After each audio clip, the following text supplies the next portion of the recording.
Vamos falar hoje sobre catástrofes naturais. Meu nome é Andrés de Mendes Galisteu Júnior, sou pesquisador científico do Hospital das Clínicas e pesquisador do Laboratório de Protozologia LIN 49. Quando nós pensamos em catástrofes, nós temos que ter em mente que são fenômenos que geralmente provocam grande destruição material e acabam acometendo vidas humanas.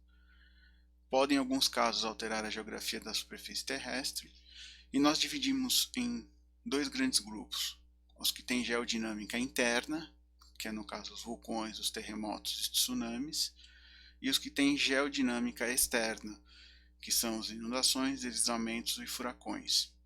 E agora nós também temos os acidentes radioativos, que é uma mescla entre essas duas geodinâmicas. Então vamos para as catástrofes. Aqui nesta aula nós vamos falar sobre inundações, deslizamentos, tornados, ciclones, furacões e tufões, terremotos, maremotos e tsunamis, avalanches, vulcões e acidentes radioativos. Então a primeira que nós vamos falar hoje é sobre inundações e deslizamentos. Tá? A questão aqui muito clara nas inundações é a definição de enchente e inundações. Para nós estamos muito acostumados a ouvir essas duas palavras quando a gente lê jornal, vê uma notícia na TV, mas é uma definição muito difícil para a gente definir no português propriamente dito, né? Então, qual é a diferença entre enchente e inundações? Enchente é uma ocorrência natural, tá? Que normalmente não afeta a população. Tá? Inundações são decorrentes de modificações de uso do solo, tá? E que podem provocar danos. Tá? Então aqui a gente tem a origem como grandes tempestades, aumento excessivo dos rios, né, e dos oceanos e a impermeabilização do terreno. Okay? Então aqui no desenho esquemático a gente consegue ver que na situação normal do rio nós temos o leito preenchido com água. A partir do momento que a gente tem um aumento dessa água, ou pelas chuvas, ou por uma carga do rio mesmo, que a chuva ocorreu em outro lugar, a gente tem um transbordamento nessa margem do rio. E isso é a famosa enchente. Okay? Quando esse transbordamento acomete uma região maior e já começa a atingir casas ou começa a atingir áreas que foram modificadas pelo homem, nós chamamos de inundação. Tá? No outro lado aqui do desenho nós podemos observar também quando a gente tem um acúmulo de água que foi gerado por uma chuva numa região que não tem nada a ver com rios ou com oceanos, a gente chama isso de alagamento. Tá? Então essas são as três definições de inundação, enchente e alagamento, onde a gente acostuma misturar um pouco esse tipo de informação quando a gente fala ou lê alguma coisa na TV, na internet. Ok? Bom, uma das inundações então muito características que a gente tentei buscar aqui uns exemplos mais novos, né? Teve uma inundação muito famosa que foi em Machu Picchu em 2010, em janeiro de 2010, onde 2.000 turistas ficaram totalmente isolados por alguns dias. Tá? No sul da Tailândia, por exemplo, em março de 2011, houveram 64 mortes, 140 mil pessoas foram afetadas. Tá? Teve que ter uma remoção feita pela Marinha tailandesa e cerca de 15 mil turistas ficaram ilhados. Tá? Nas Ilhas Fiji, em abril de 2013, tiveram 4 mortes e mais de 1.600 turistas ficaram isolados durante os seus passeios. Tá? E quais são as recomendações durante uma inundação? Muito bem, a gente tem que tomar algumas recomendações antes, durante e depois. Tá? Então, antes, preocupação com chuvas por longos períodos. Tá? Isso é um indicativo que podemos ter problemas durante a nossa viagem. Áreas de fugas, então temos que sempre tentar achar acomodações em áreas mais altas para a gente ficar instalado. Cuidado com documentos, tá? Móveis e alimentos em lugares elevados e muito cuidado também com a energia elétrica. Durante esse período de inundação, Então nós temos que ter sempre informações da mídia, ficar sempre muito bem informado. Nunca dirigir por essas áreas, porque você é turista, você não conhece o local, né? Não tentar nadar de forma alguma, tá? Isso por contaminação da água também, tá? Ficar longe de linhas de transmissão, você pode ter algum problema mais sério. Evitar contato com águas de inundações, novamente por questões de doença. Não comer alimentos contaminados com as águas, tá? Então isso já é meio um durante e pós o problema, né? E não passar em pontes ou pinguelas improvisadas, tá? Você não sabe como é que foi feito, isso pode ter um risco para você. E depois desse período de inundação, então antes de retornar ao seu local onde você estava instalado, ver se não tem nenhum risco de desabamento, se a estrutura está bem firme, tá? Lavar e desinfetar todos os objetos, retirar o lixo da casa e do quintal, manter a casa aberta e ventilada, para tentar secar o mais rápido possível, tá? Não usar água de fontes naturais, nem de poços, tá? Tudo ligado ao problema de doenças, tá? Desinfetar a reserva de água ou a caixa d'água e as tubulações com hipoclorito, água sanitária, tá? Ferver a água, se você não conseguir água mineral, ferver a água para beber e para preparar os alimentos, e limpar os disjuntores antes de ligar a energia elétrica para evitar qualquer curto-circuito, ok? Geralmente associado com essa catástrofe, nós temos outra catástrofe que é muito conhecida ultimamente, que são os deslizamentos, tá? Então geralmente vem associado a grandes tempestades, são fenômenos geológicos característicos de diferentes movimentações do solo. Então nós temos quedas de rochas, fluxo de detritos, né, desmoronamento da vegetação que acaba vindo junto e o avalanche de barro, tá? Então a gente tem um caso muito conhecido no Brasil, um pouco mais recente, que é o de Angra dos Reis, tá? Numa pousada na praia do Bananal, onde durante a noite houve esse deslizamento e acabou tendo 30 mortos e 18 mortos eram da pousada, tá? Um outro deslizamento que também foi muito próximo dessa época, um ano depois, foi na região serrana do Rio, onde aproximadamente 916 mortos, tá? 345 desaparecidos e 35 mil desalojados. Tá? Então, dá para a gente ver que é uma catástrofe que acomete muitas pessoas e uma área muito grande também. Tá? Agora, uns deslizamentos que são mais novos e que acabaram tendo mais destaque na mídia e que provavelmente vocês também se recordam com mais facilidade, é o rompimento da barragem de Mariana. Tá? Esse rompimento ele não foi uma catástrofe natural, vamos dizer assim, mas ela mostra exatamente como é o poder de um deslizamento que poderia ter sido natural. Tá? Então houve um rompimento da barragem da empresa Samarco, tá? Houve 19 mortos, um desaparecido, continua desaparecido até o momento, 600 pessoas tiveram que ser evacuadas, a cidade inteira ficou embaixo da lama, tá? E 70 milhões de reais de prejuízo em turismo e agricultura. Tá? Então, associado à catástrofe também vem sempre o problema financeiro, tá? O prejuízo financeiro, econômico. Na China, em 2015, no mês seguinte, nós tivemos também uma catástrofe parecida, né, com o parque industrial, né, cobriu cerca de 30 edifícios, 380 mil metros quadrados, a altura da lama foi por volta de 10 metros, e 91 pessoas estão desaparecidas até o momento. Tá? Então, assim, é uma quantidade de detritos muito grande. Tá? E nós temos uma outra que também é muito recente, e infelizmente também ocorreu aqui no Brasil, a de Brumadinho, né, que também é um rompimento de uma barragem da Vale. Houve 201 mortos, 366 resgatados com vidas, 107 desaparecidos, 24 mil pessoas foram evacuadas da cidade, tá?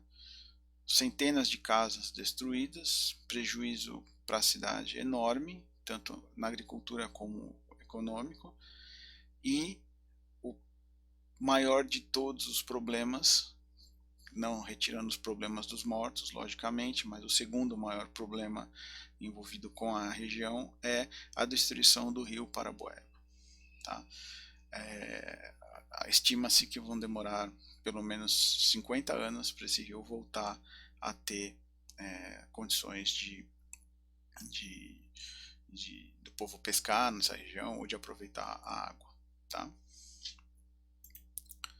Então, quais são as recomendações dos deslizamentos? Então, evitar hospedar-se em locais de encostas muito íngremes, tá? Isso foi o problema da pousada lá no Rio, ou próximo a cursos de água, com vale profundo. Detectar pontos de fuga, sempre que você for para um resort, assim, bonitão, que seja na beira de um morro, né? Tentar achar um ponto de fuga, tá?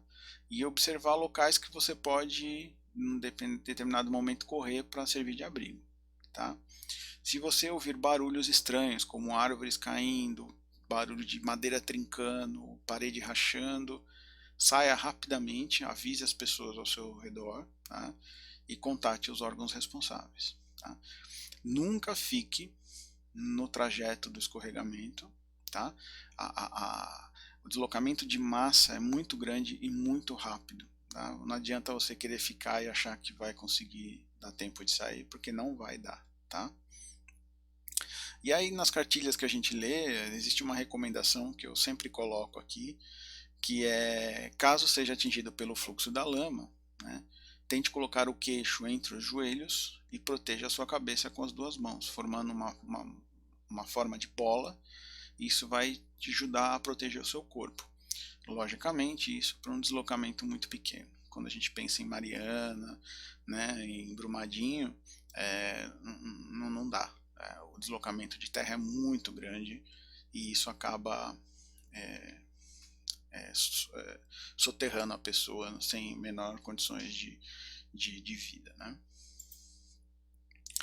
Então vamos para o outro. Catástrofe, que são furacões, tufão e ciclone. Né?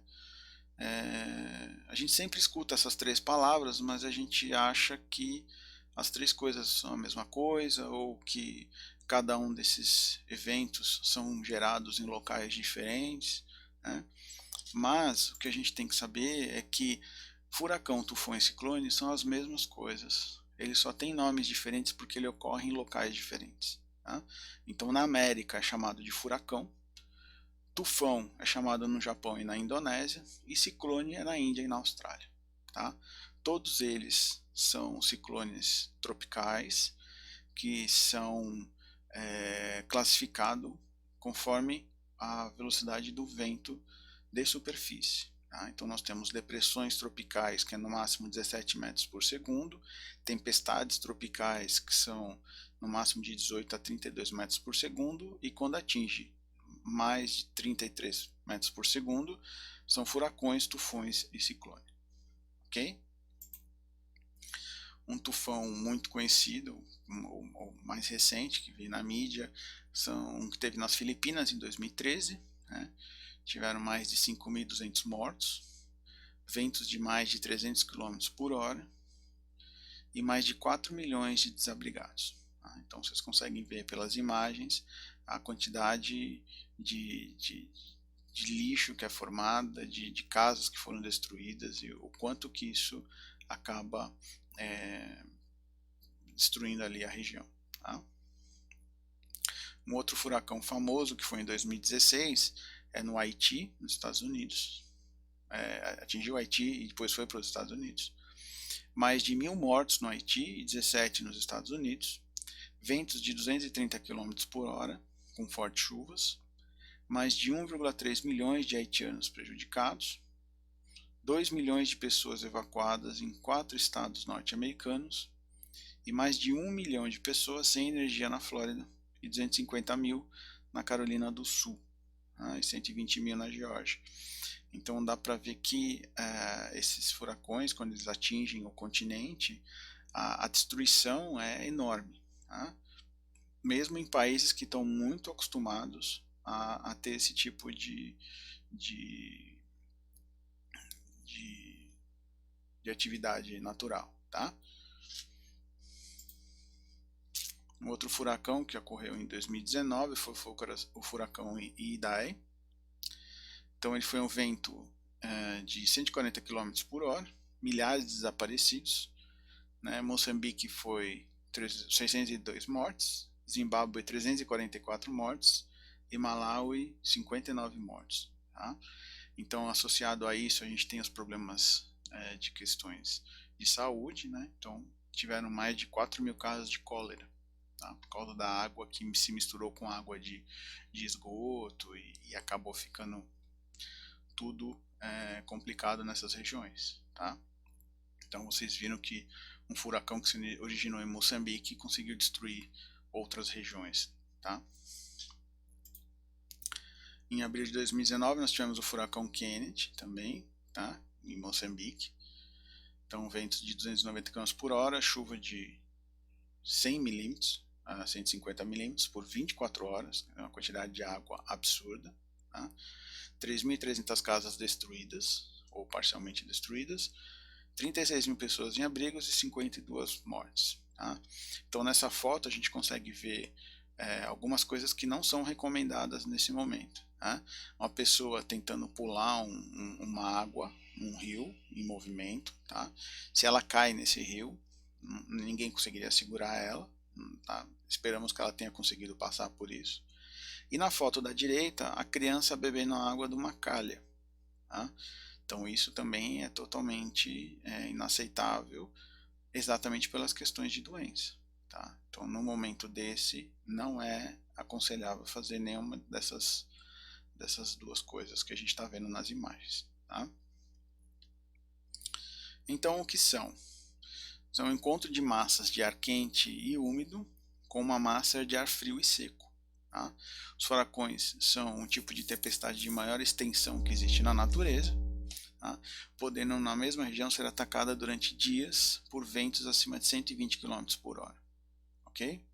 Isso ocorre tombamento de árvores, telhados de casas e outras coisas. Os furacões originam-se sobre os mares e oceanos muito quentes, em cima das regiões que se formam enormes quantidades de ar quente que sobem em coluna e aí vão para dentro do continente. Ok? Então, como consequências, mortes repentinas, destruição de cidades, perdas de habitações e destruição de áreas agrícolas. Ok? As recomendações para os furacões: abrigar-se em estruturas que resistam às condições extremas de um furacão, avisar a população antes da tempestade invadir a terra, tá? Evitar locais de urbanização excessiva e acatar as orientações da Defesa Civil e Bombeiros. Tá? Então essas placas que vocês estão vendo nas imagens são placas que são muito comuns nas regiões onde são atingidas por furacões. Tá? Então é muito comum ver isso nos Estados Unidos, em regiões como em toda a parte da litorânea ali dos Estados Unidos, na Flórida, né? Então assim, todas as orientações da Defesa Civil devem ser seguidas, tá? Porque eles sabem aonde vai passar, a intensidade do furacão, então tem que ser seguido, não adianta querer dar uma de super-homem e tentar andar durante esses eventos. Tá? O furacão ele é classificado numa escala que vai de 1 a 5, tá? É a escala Saffir-Simpson, ok? Onde nós temos a escala 1 é o furacão mais fraco, e a escala 5 é o mais forte, porque o que varia são a velocidade dos ventos, tá? E vai desde 120 a 150 km por hora até mais de 250 km por hora. Tá? Então é um evento bem forte da natureza. Tá? Juntando todos os eventos associados aos furacões, então nós temos uma complexidade de elementos. Tá? Então, quando a gente tem um furacão associado com ventos fortes, nós podemos ter vendaval, tá? Associados com vento forte, nós temos poder uma corrente rápida e gera uma ressaca no oceano. Tá? Com pressão baixa, aumento do nível de maré, nós também temos uma ressaca. Tá? Com chuvas intensas associadas ao furacão, nós podemos ter desde inundações até fluxo de escombros, deslizamentos e erosão. Então, o furacão acaba se associando com outras formas da natureza e acaba gerando outras catástrofes ao mesmo tempo. Né? Então, isso é muito complicado. Outro furacão que nós temos que é muito famoso é o Katrina, tá? Que foi em 2005. Tá? Ele atingiu a região de New Orleans em agosto de 2005. A velocidade dos ventos foi em média de 280 km por hora. Tá? 200 mil casas ficaram completamente alagadas e as mortes, 1.836 confirmadas. Tá? Danos de 91 bilhões de dólares. Tá? O que aconteceu? New Orleans é essa região central da figura. Tá? Então ela fica abaixo do nível de dois rios que contornam a cidade. E esses dois rios são mantidos por duas comportas. Quando teve o furacão arrebentou essas comportas. Então, além de toda a problemática do furacão na cidade, a gente teve o alagamento associado à destruição dessas comportas. Tá? Então, alagou 85% do território. Então, nós temos aqui um comprometimento do território. Então, dá para ver aqui as vias totalmente comprometidas, as pessoas andando na água e as pessoas pedindo ajuda. Aqui, ó, todos os ônibus embaixo da água. E a única forma de transporte eram alguns barquinhos, algumas lanchas que tinham na região. Tá? E aí, como tudo foi completamente destruído em New Orleans, toda a população se direcionou para o Superdome, que era o estádio, o ginásio enorme que ficou totalmente intacto durante o furacão e que serviu de abrigo para todas essas pessoas. Ok? Uma situação dessa, eu pergunto para vocês, o que vocês fariam? Vocês também se direcionariam a este ginásio e concentravam todo mundo dentro do ginásio? O que eu posso dizer para vocês é que as acomodações dentro eram relativamente boas, não tinha nenhum tipo de goteira nem nada, de água nem nada. O teto do Superdome só foi descascado, tá? Ele permaneceu intacto, a estrutura dele está totalmente intacta. Tá? Mas será que foi feita a escolha correta de concentrar todo mundo dentro do mesmo lugar? Bom, qual é o grande problema? O grande problema disso é a população em confinamento versus instintos primitivos do ser humano. Tá? Então, dentro desse Superdome, nós tínhamos diferentes raças e etnias, diferentes classes econômicas, diferentes idades e diferentes habilidades. Nós começamos a ter problemas de higiene, grande número de saques, violências físicas e sexual e formação de nichos sociais. Tá? Toda a população que está em confinamento sempre tem alguém que quer ser mais esperto que o outro. Já não precisa nem estar em confinamento para isso, mas numa situação dessa crítica, né, os grupos começaram a se formar e começou a ter brigas entre os grupos, esse tipo de coisa. Tá? Começou a ter discriminação e preconceito contra pessoas com deficiências ou incapacidades físicas e idosos. Tá? E aqui é o relato de duas brasileiras que estavam lá e que eu sempre coloco para exemplificar isso. Tá? Então, ó, minha irmã está apavorada, tem medo de ser estuprada à noite, como tem acontecido com muitas mulheres. As brigas são comuns, algumas vezes acabam até em morte. As pessoas se matam por água, por comida, por um banco um pouco mais limpo, longe dos cadáveres e das fezes que tomam conta do estádio. Muitas sofrem desidratação, diarreia e vômitos. Os banheiros estão alagados, entupidos e interditados. O calor, a umidade e o cheiro são insuportáveis. Tá? Então, eu sempre deixo isso para a gente refletir. Era o correto em todo mundo entrar para aquele local? Provavelmente sim, provavelmente não. Tá? Teríamos outras opções? Não sei. Só quem estava lá e que viu. Mas o que a gente tem que deixar claro aqui é que se de repente você se der de cara com uma situação dessa, você tem que ficar 3 vezes mais esperto do que você ficaria e tentar procurar sempre ah, um grupo que se aproxime com você. Então, tentar se aproximar com um grupo da mesma religião, ou um grupo da mesma etnia, tentar formar um nicho que fale a mesma língua, né? Um grupo dos estrangeiros, né? Tentar se proteger dessa forma, porque na hora que o ser humano ele está engaiolado ou encurralado numa situação dessa, o instinto primitivo fala muito mais alto. E aí não dá muito certo. Tá? Vamos para a próxima. Então é o tornado. Ok? Os tornados então têm um diâmetro de centenas de metros, são produzidos por uma única tempestade. Os tornados são fenômenos primariamente continentais, de modo que o aquecimento solar sobre o continente usualmente contribui favoravelmente para o desenvolvimento de tempestades que dá início ao tornado. Então, diferente do furacão, que é iniciado no oceano, os tornados eles são fruto de uma única tempestade e eles são formados no continente. Né? Então, ele também é uma junção de ar quente e ar frio, tá? Bem menos potente do que o furacão, tá? E ele tem origem no continente. Tá? Esse nós temos no Brasil. Então nós temos em Xanxerê, em Santa Catarina, em abril de 2015, nós tivemos um tornado de 84 km por hora, deixou 47% da região sem luz, 439 pessoas desabrigadas, 4.275 pessoas desalojadas, 2 mortes e 97 pessoas feridas. Tá? Isso durante 10 minutos. Tá? Durante 10 minutos fez esse estrago todo. Tá? Nós podemos ver aqui um monte de casas sem telha e algumas casas destruídas por completo. Os tornados também seguem uma escala, tá? A escala de Fujita-Pearson.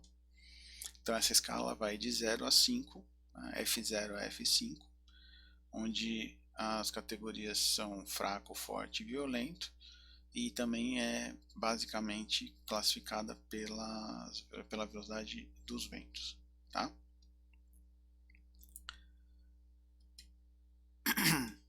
As recomendações do tornado. Então, antes do tornado, esteja atento aos boletins meteorológicos. Tá? Tenha kit em casa, como lanterna, pilha, roupa, medicamentos e comida não perecível. Tá? Se não tiver um abrigo apropriado, selecione um cômodo da sua casa que seja mais seguro. Tá? Então, exemplo, banheiro. Isso é muito comum nos Estados Unidos ou em outras regiões onde as casas são de alvenaria, são de madeira. Né? Aqui, como a nossa casa toda é feita de tijolo, basicamente a segurança é igual em todos os cômodos. Tá? Tenha um plano de risco e informe as demais pessoas que estão com você. Tá? Coloque objetos de valor em lugar seguro. Desligue gás, água e eletricidade durante o evento. Tá? Em alguns lugares onde esses tornados têm maior frequência, então as pessoas têm esses abrigos subterrâneos. Né? Então é indicado, se de repente você estiver num local que tem um abrigo, você ir para o abrigo, é a melhor proteção. Procure ficar, caso você não tenha um abrigo, ficar longe de janelas e portas, né? Porque na hora que ele passa pode ter esse estilhaço de vidro e te ferir. Tá? Se tiver um edifício, desça para o andar mais baixo e escolha um local no centro do corredor. Caso esteja fora de casa, deitar numa vala ou depressão do solo, isso te ajuda a ficar retido no chão. Tá? E não ficar em automóveis. A gente vê nos filmes os automóveis voando e realmente isso acontece. Tá? Depois, verifique se existem vítimas e chame o corpo de bombeiro e evite deslocar-se pela região. Tá? Por causa dos acidentes com postes, linhas elétricas, entulhos ou objetos pontiagudos. Tá? Essa foto que vocês estão vendo é de um casal que durante o casamento teve um tornado na região, então eles saem, geralmente nos Estados Unidos, eles saem para tirar as fotos do casamento com um tornado ao fundo. Tá? Eu nem preciso dizer que isso leva o nosso selo de estupidez. Tá? Isso é é por isso que as pessoas acabam tendo problemas com tornados. Tá? É, encarar essa desgraça ambiental, às vezes a gente não consegue, muda o vento, alguma coisa desse tipo, você não consegue escapar e aí você é atingido. Tá? Então é uma decisão realmente estúpida, mas existe um, um grupo que gosta de fazer isso. Tá? Nevascas e avalanches de neve, a gente não tem isso aqui no Brasil, mas nada impede da gente de repente passar por isso durante um turismo. Né? Então, é uma situação de neve acompanhada de tempestade. Tá? Houve uma nevasca, por exemplo, em 2018 na Europa, nos Alpes suíços e italianos. Um esquiador britânico desapareceu, 13 mil turistas ficaram bloqueados na estação de esqui, tá? E 36 horas de acúmulo de 1,8 metros de neve. Tá? Aumenta o risco de avalanches, porque essa neve acaba se depositando de uma forma muito rápida e de forma irregular, e isso pode também acontecer as avalanches. Tá? Avalanche de neve são deslocamentos rápidos e violentos da massa, tá? Que se precipitam nas montanhas ou nas encostas, tá? E descem numa velocidade muito rápida, tá? Arrastando tudo que tem pela frente. Tá? Como consequências, casas destruídas, interrupção de comunicação, em alguns casos, pavimentos cobertos totalmente por neve, mortes e a acumulação de neve numa determinada zona. Tá? Esse símbolo em amarelo é o símbolo que essa região pode ser passível de avalanches. Tá? As avalanches elas não podem ser, elas não conseguem ser detectadas, tá? E não podem ser evitadas. Quando a gente percebe é que a avalanche está acontecendo. Tá? Então, numa região assim, precisa tomar muito cuidado para ver se o risco de uma avalanche é maior ou menor, dependendo do acúmulo de gelo que tem nessa região. Tá? Por isso que é bom sempre conversar com as pessoas do local, porque elas são as mais experientes, estão mais acostumadas com isso. Erupções vulcânicas, isso a gente também não tem aqui no Brasil, tá? Mas a gente teve, por exemplo, recentemente o vulcão Kilauea, que fizeram 2.000 pessoas saírem de suas casas. Tá? O rio de lava ele avança pela cidade toda, então a gente pode ver nas imagens aqui embaixo a lava invadindo a estrada. Tá? E aqui do lado direito, na parte de baixo, a gente vê a foto do quintal, tá? de um havaiano, mostrando a lava passando do outro lado do muro. Tá? Então é uma coisa muito rápida e muito agressiva. São fenômenos da natureza, geralmente associados à liberação do magma das regiões profundas da Terra. Tá? Atualmente são cerca de 500 vulcões ativos. Tá? E desses 520 são muito ativos. Tá? Estão com erupções muito recentes. Tá?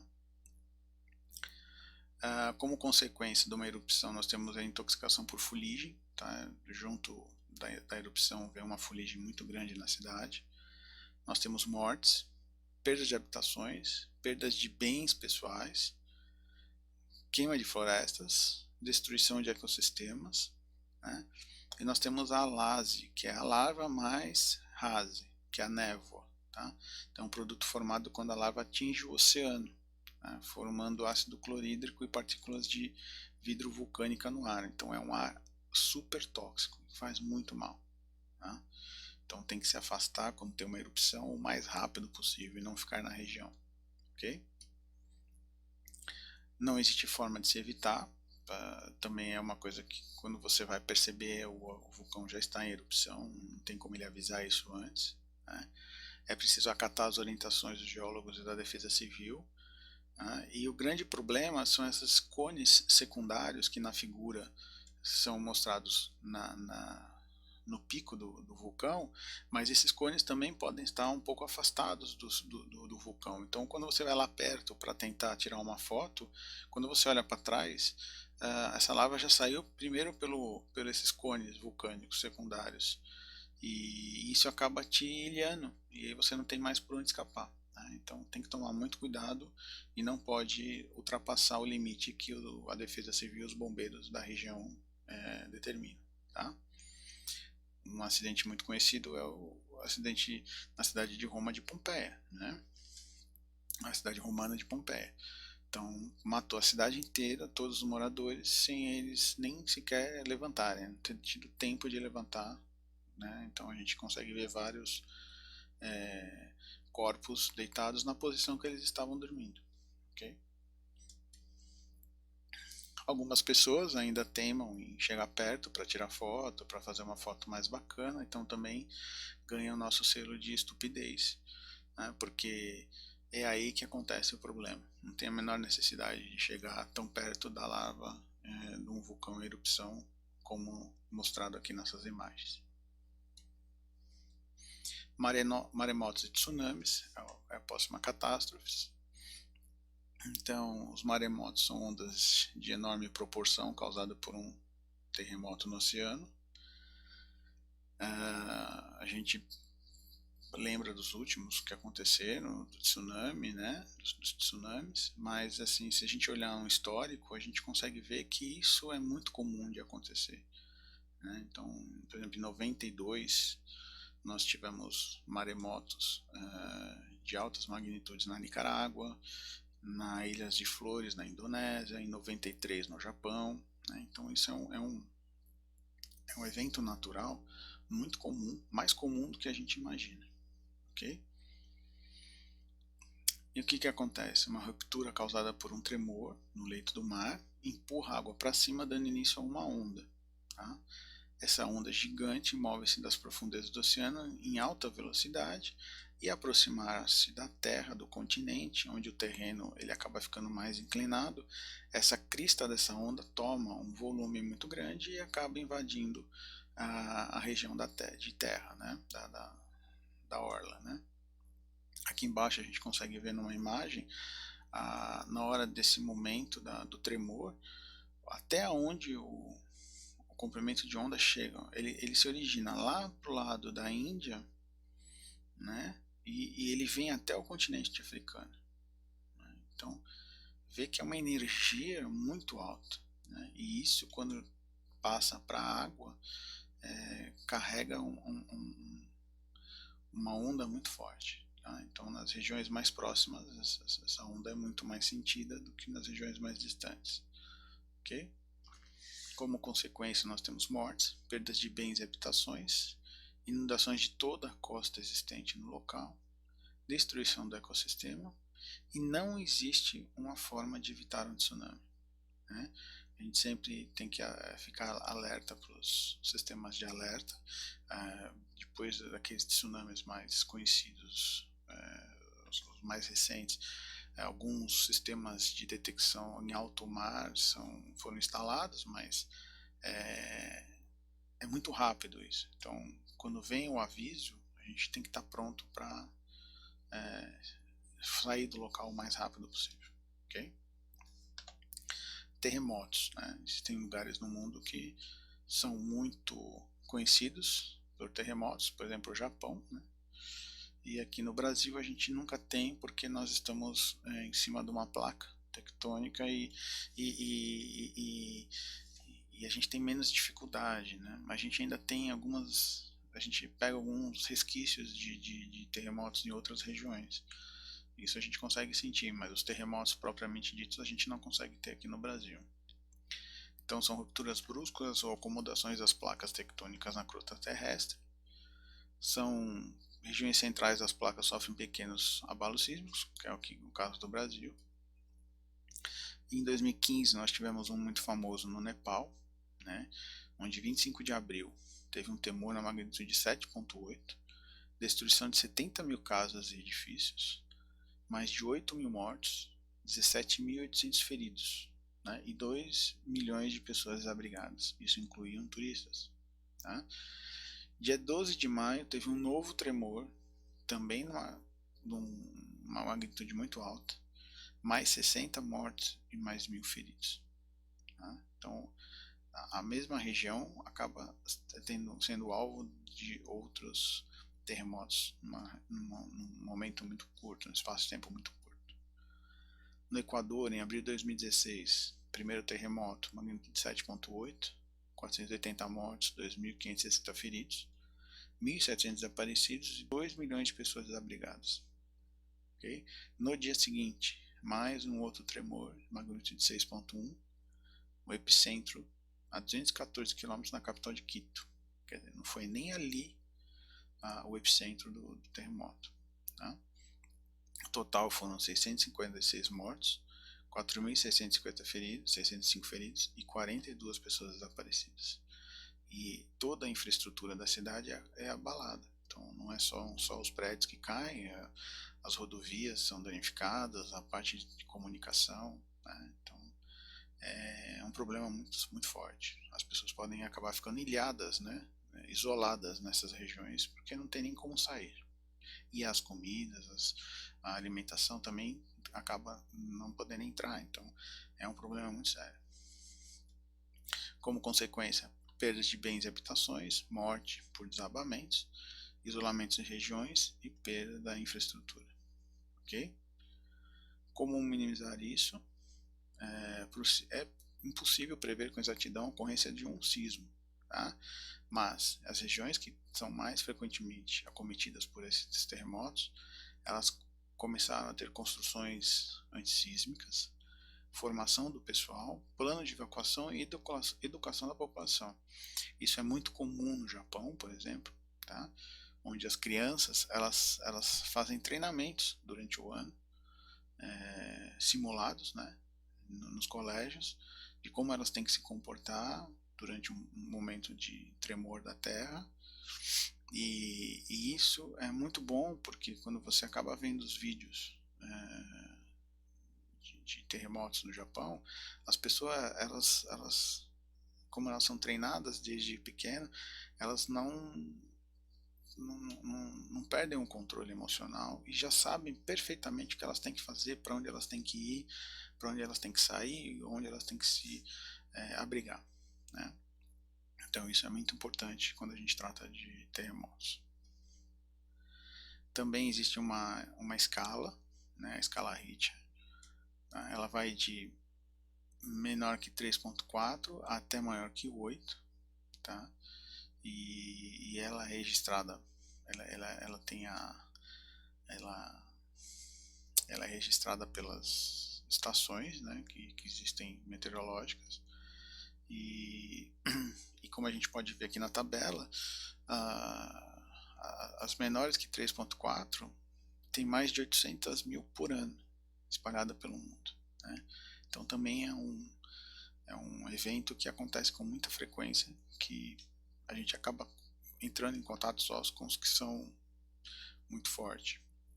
Mas a gente tem abalos sísmicos de baixas frequências, de baixa intensidade no mundo inteiro, durante o ano inteiro. Tá? E vamos falar agora, finalmente, sobre acidentes radioativos. E aqui eu queria fazer um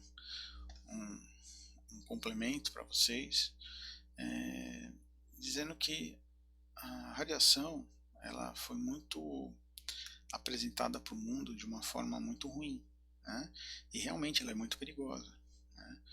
Mas a gente, o ser humano, ele precisa da radiação para sobreviver, e ele está em contato com a radiação em diversos momentos na vida, né?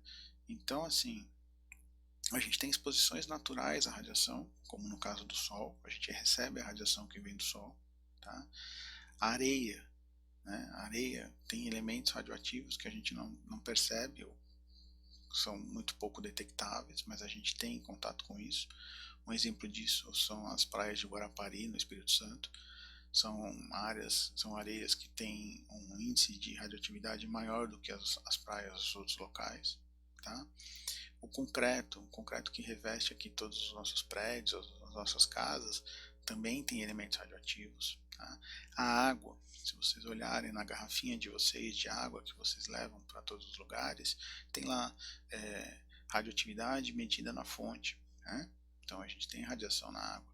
Alimento, né? A gente tem, por exemplo, banana radioativa, a banana com potássio radioativo, desculpa, né? Então tem elementos radioativos dentro da banana e a gente come normalmente, não acontece nenhum problema, ok?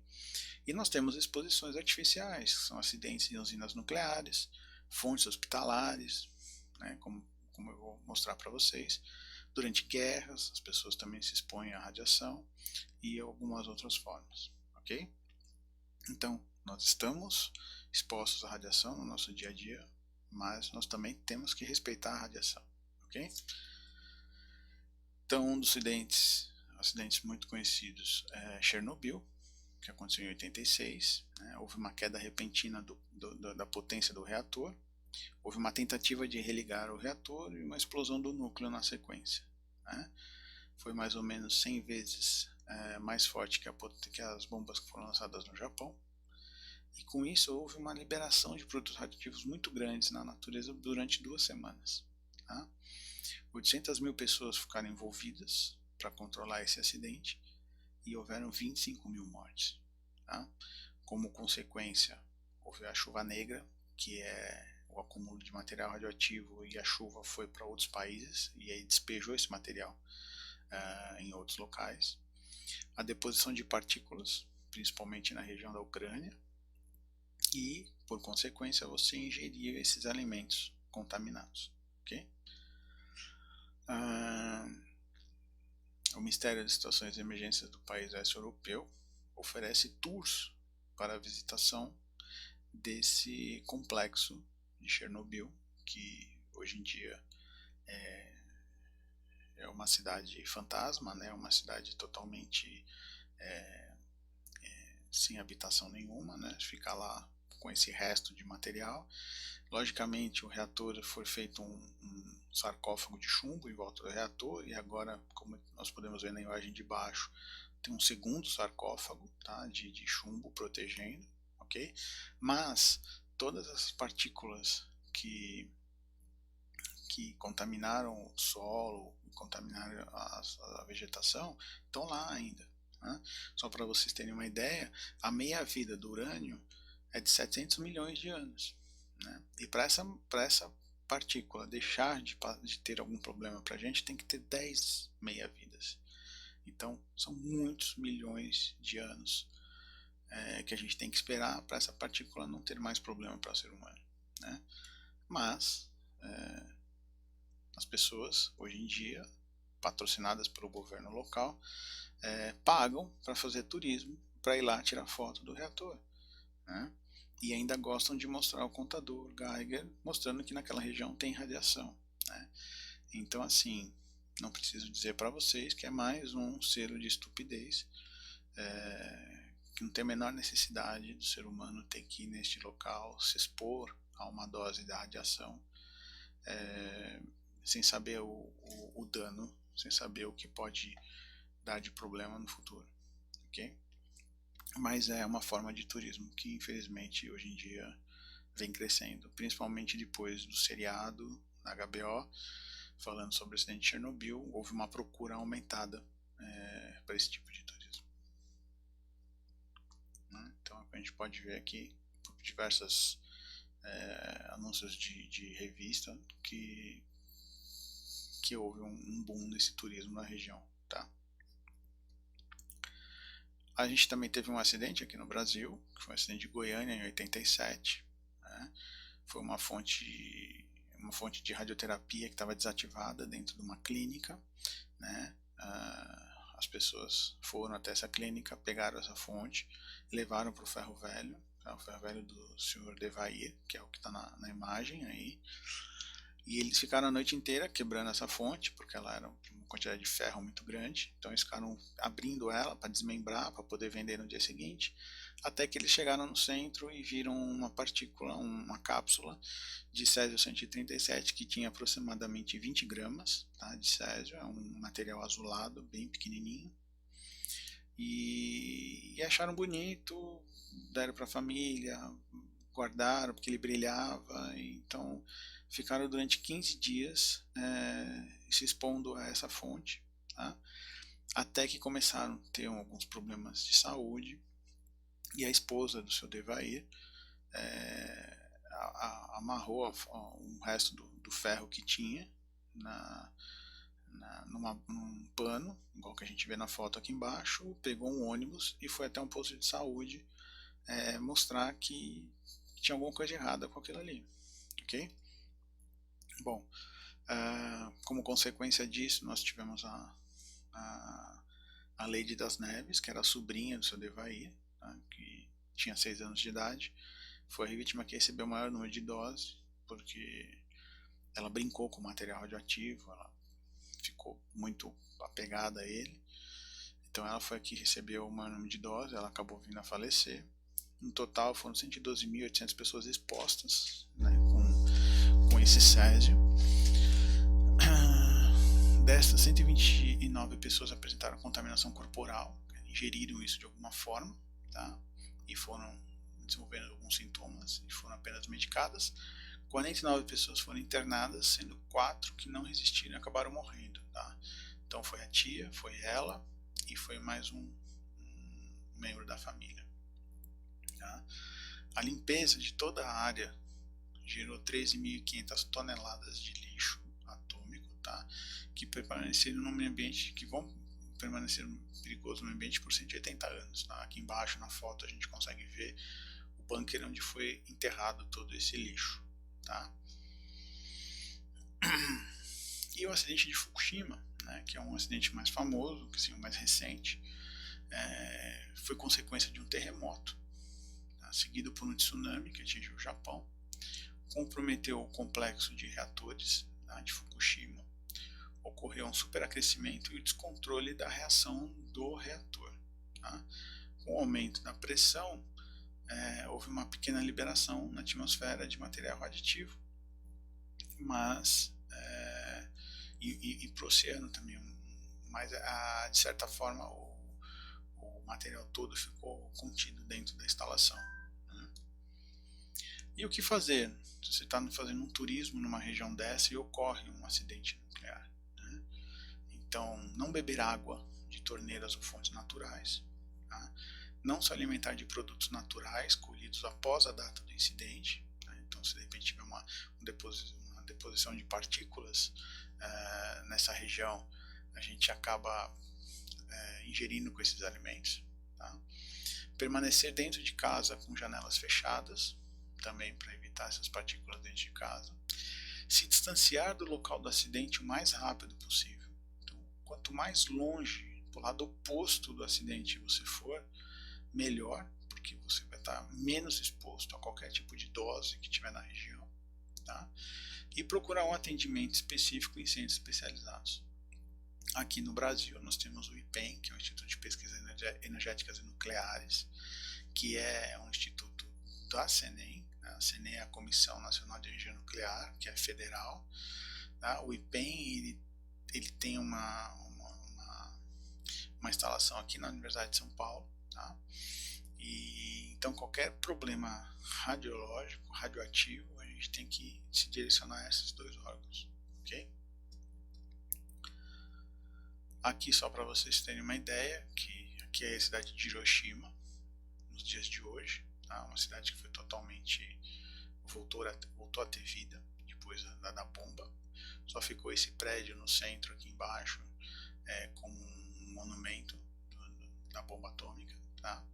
E aqui do lado direito é a cidade de Pripyat, a cidade onde era a cidade onde moravam os funcionários do Chernobyl, né? E como vocês podem ver, a vegetação cresceu, tudo cresceu, mas é uma região altamente contaminada, é uma região que não dá para viver o ser humano lá, mas é para mostrar para vocês que a radiação ionizante é terrível, é muito perigosa, mas que a natureza consegue dar a volta por cima e consegue ocupar o seu espaço novamente, ok? Então queria agradecer a todos, espero que isso não tenha assustado vocês e que vocês tenham uma ótima viagem e agora pensando em algumas coisas que podem acontecer durante a viagem. Obrigado.